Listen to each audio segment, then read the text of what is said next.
If you are worthy of Mjolnir's power, you will end up blessed with the powers of Thor. So with that logic, there has to be more than one person who is worthy of the powers, right? Does that not mean that there are several people with Thor's powers in the alternate dimensions? Well, wouldn't it be cool if all of them came together to fight crime? In the 440th issue of Mighty Thor, we get to see 3 such people come together and form the titular Thor Core, where all members have the powers of Thor and wield them differently. Over the years, they have been through quite a few adventures and misadventures, and in today's video, we will look into the origins of this group. Before we go into our explanation, we have a very small request. If you like our content, please support us by subscribing to our channel. This is a small click for you, but for us, it means a lot. Thank you. Let's begin.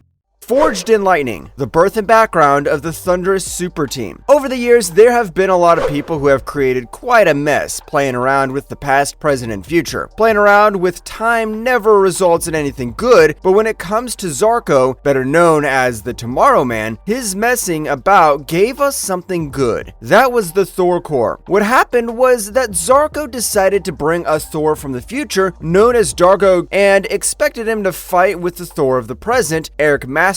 Dargo and Eric did not get on the same foot at first. When the two Thors clashed together, this somehow led to another Thor showing up. But this one, called Beta Ray Bill, is clearly from a whole different dimension. He looks much more like a humanoid creature as opposed to the other two. Now, with the 3 hammer bearers together, they realized that something was very fishy about this whole situation. They clearly were not supposed to be there at the same time, and by being here at the same time, they were putting their whole dimension at risk. Now, they had no idea that Zarko had the evil plan of being the master of time, but they knew enough to know that the man was up to no good. We, as the readers, can confirm because the Mad Lad had created this radical stabilizer that would take all the time branches that are independent of one another and would collapse into a single line. This is very bad because if he succeeds, then there may be chaos everywhere. So the Hammer Bros, as Beta Ray Bill called them, decided to go and foil his plans, whatever they may be. Beta Ray Bill used his Stormbreaker and traced the location of the energy that was left behind. They learned that Zarko, the Tomorrow Man, then and there, and the 3 boys put their hammers together to go visit the Tomorrow Man completely uninvited. Dargo used his Uru opener to break into the Tomorrow Man's ship. Once inside, the 3 members decided that they would not separate, but the Tomorrow Man had plans for them. The moment they entered, he collapsed the timeline and brought about all the foes from the future and past timelines of the Thunder Gods. Honestly, the fight that ensued, it was a mess, to say the least. Grey Gargoyle attacked Beta Ray Bill, while Mercurio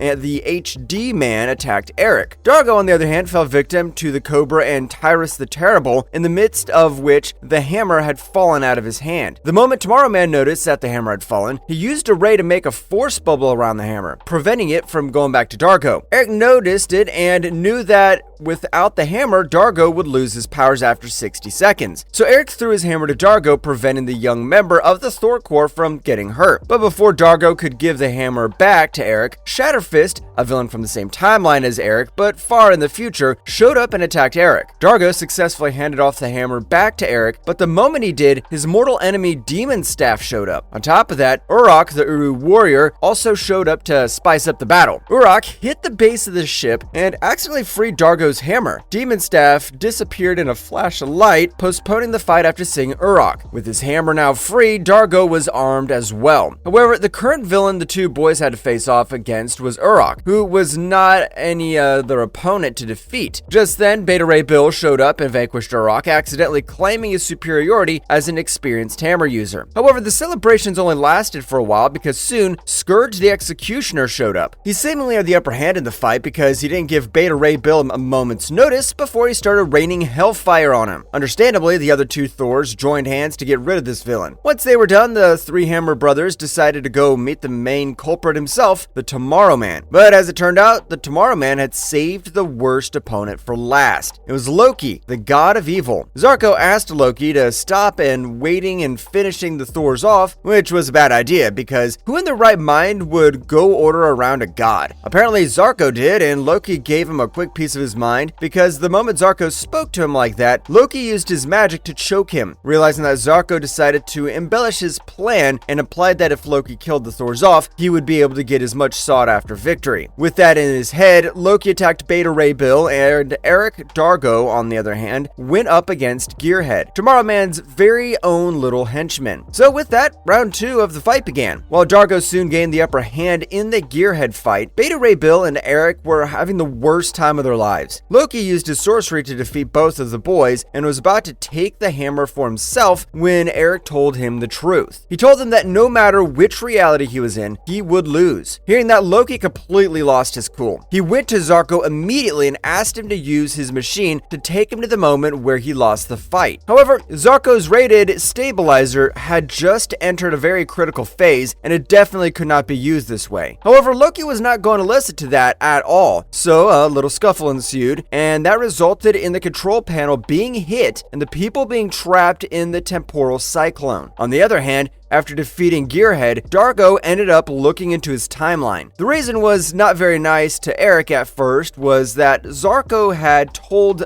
Dargo that Eric would be the reason why his dimension would be destroyed. However, by sneaking peek into the end of the timeline, Dargo learned the reality and he apologized for his bad behavior before he got dropped off into his own dimension. Beta Ray Bill took charge of the ship and made sure to drop off Eric in his own dimension before Beta Ray Bill went back to his dimension. With such a smashing entry into the comic book world, the misadventures of the Thor Core were something the fans were hoping to see soon enough, and so they did.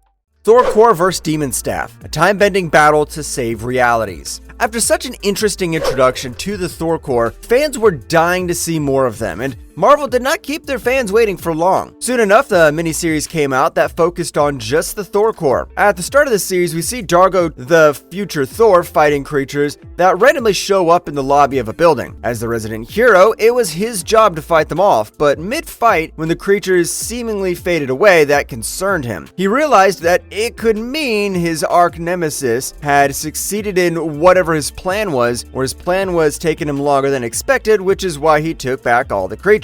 On the other hand, on the 27th floor of the Ed Core building, Demon Staff was terrorizing the CEO of the building, Mr. Dunbar, urging him to open a safe, allowing him to take whatever he wanted. Mr. Dunbar was not very eager to let Demon Staff take whatever he wanted, but when Demon Staff threatened him with amputation, Mr. Dunbar complied. Using his biometrics, he unlocked the safe and went to Demon Staff, trying to look for someone named Aline. However, before Demon Staff could take care of the loose end, which was Mr. Dunbar, Dargo showed up. Demon Staff and Dargo went up against one another, and before Dargo could take Demon Staff down, Demon Staff brought in one of the creatures from another dimension like he did before, and using that as a distraction, he escaped. Soon after, Demon Staff escaped, and the creature that Dargo was facing off against also escaped. This is where we get to learn the reality of Demon Staff. ADCO was a marketing agency. However, wanting to be a better service to humanity, the company decided to delve a little into scientific research. Alan Gorko, a brilliant scientist, was working on temporal rifts to explore alternate dimensions. Now, the first attempt that he took at this failed quite badly, and he got hurt. So the CEO, Mr. Dunbar, shut down the project. However, his wife, Aline, who was also a scientist, understood her husband's hard work and convinced Mr. Dunbar not to shut it down. Instead, Aline and Mr. Dunbar worked together and figured out where Gorko went wrong and how they could fix it. Somehow they managed to figure it all out and they opened a temporal rift. However, the success of this came with a high price, and that was Aline being sucked into it. When Gorko woke up, he did not take the death of his wife so lightly, so he took on the persona of Demon Staff. And now that he had taken the Dimensionizer, he would be able to wreak havoc wherever he wanted. With this knowledge, Dargo was quite stumped. He could not imagine why anyone would do such a thing. He came home to his wife, Sala, and they shared a wholesome moment, but a noise attracted her outside. When she went to check, she was kidnapped by none other than Demon Staff. Demon Staff had taken Sala hostage and asked Dargo to go get Aline back. So with that in his head, Dargo turned to his closest friends, Eric and Beta Ray Bill. Once they were together, they were transported to this dimension by Demon Staff, where Aline was kept. However, that dimension had a ruler called Warlord Kargol, and he had powers of his own. It was clear that Warlord Kargol had made it abundantly clear to Demon Staff that he could only get his wife back by combat, so Demon Staff chose the Thor Core to do the dirty work to save his wife. When Kargulf saw the Thor Core, he sent them back in time to World War II. There they fought with the invaders along with Captain America. In the midst of the fight, Eric was sent to the year 2020 of Machine Man, an alternate universe where he had to fight against robots. He had to face off against Arno Starr, the Iron Man of 2020, and soon enough, he was pulled back into the Warlord's dimension. They ended up facing Franklin Richards, but only for a minute before the three corpses came back to reality of the Warlord again. Finally, they were able to fight through everything and meet with Aline. However, the moment they told her the reason for their visit, Aline ran away from them. Aline was not kidnapped here. She had actually found a sanctuary here away from her husband, Helen Gorko, and she had no intentions of going back to him or talking to him. So to make things unnecessarily difficult, Aline created portals for each of the members of the Thor Core and sent them to different places. Dargo Tor ended up facing against Spider-Man 2099, Beta Ray Bill faced off against Guardians of the Galaxy, and Eric faced off against Rawhide Kid, Two Gun Kid, and Kid Colt. While our heroes face off against their situational foes, Sela, Dargo's wife, tries to talk sense into Demon Staff's mind. When she realized that Demon Staff was upset about how his life had turned out, Sela, in her moment of desperation, said that he could use the machine to set everything right. Contemplating her words, Demon Staff did exactly that, and as he always assumed that the problem that changed him before was never by Dunbar, he pointed his staff at Dunbar and fired. As a lot of you guessed by now, it was never Dunbar who caused the accident. It was this misfired attack from the staff that caused it. So Demon Staff became Demon Staff because of his misfiring. On the other hand, our heroes have finally defeated everyone that they had to face off against and gotten out of those dimensions. Once again, they called upon the Thunder God himself, hoping his power might help them stop Demon Staff. As Demon Staff failed to rewrite history, he basically went crazy, and thanks to his powers, all the realities began collapsing into one another. With all the four Thors together, they were able to stop the collapsing of realities momentarily and come to the Warlord's realm. Here we learned that Aline felt neglected in the marriage as Gorko was too engrossed in his work. She really wanted to be a good wife, so she carried out her work. However, when she got sucked in, she ended up drifting for days. The Warlord saved her and even offered to help her go back in time. However, by the time the Warlord had narrowed down her dimension, Gorko was sure that Aline had betrayed him. Before the Thor Core could process this, Demon Staff showed up. Aline and Demon Staff finally had a conversation, which they would have done way back, and surprise, surprise, open communication worked. The realities were saved, the heroes were sent back to their homes, Demon Staff let go of his powers to reset the realities, and Aline and Holland decided to share the punishment against their crimes Holland committed against the multiverse together, because the greatest punishment would have been for them to lose each other. Moral of the story, talk a lot in your relationships if you don't want your partner to collapse under false assumptions about your feelings for them.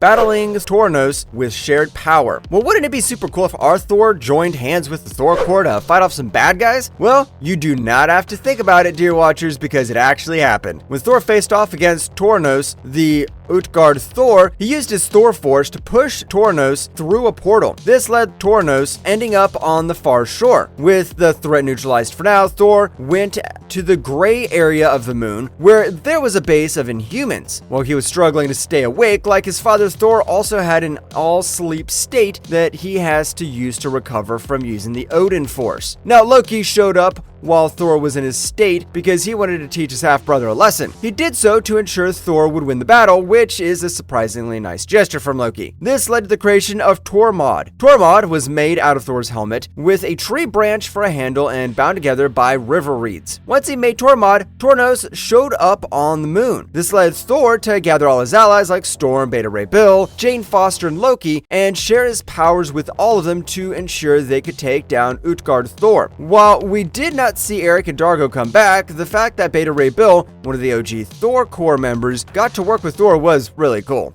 Thor Core from different Earths. Now, you might think that Thor Core only existed on Earth 616, but the reality is far from that. In Earth 15513, there was a Thor Core as well. Across this world, in order to be a part of the Thor Core, one would only have to be worthy enough to wield the power of Mjolnir in a ceremony held by Doomguard in Battleworld. Once they cleared that, they would become part of the seemingly police force of this world. They're extremely loyal to God, Emperor Doom, and not to question him in the slightest. exist. This god, Emperor Doom, is obviously Victor Von Doom from our Earth. The main member of the Thor Core was Thunderer Thorleif, Thor Odinson of 1610, who was popular for a crack of the case known as Mangog murders and arrested up to 13 Hulks in one night. Jane Foster was also part of this, and this was Jane Foster from our Earth. She had infiltrated the ranks of the Thor Core after Sheriff Strange, the Doctor Strange from our Earth 616, got killed in the battle world. This led to Thor of Higher Avalon convincing the members of Thor Core to revolt against Emperor Doom because he had told his police force a lie. This led to the Thor Core joining a rebellion against Doom. The Thor Core, as we know it, got destroyed when Molecule Man gave his powers to Mr. Fantastic. This led to the battle world crumbling with the Thor Core we have come to know so far.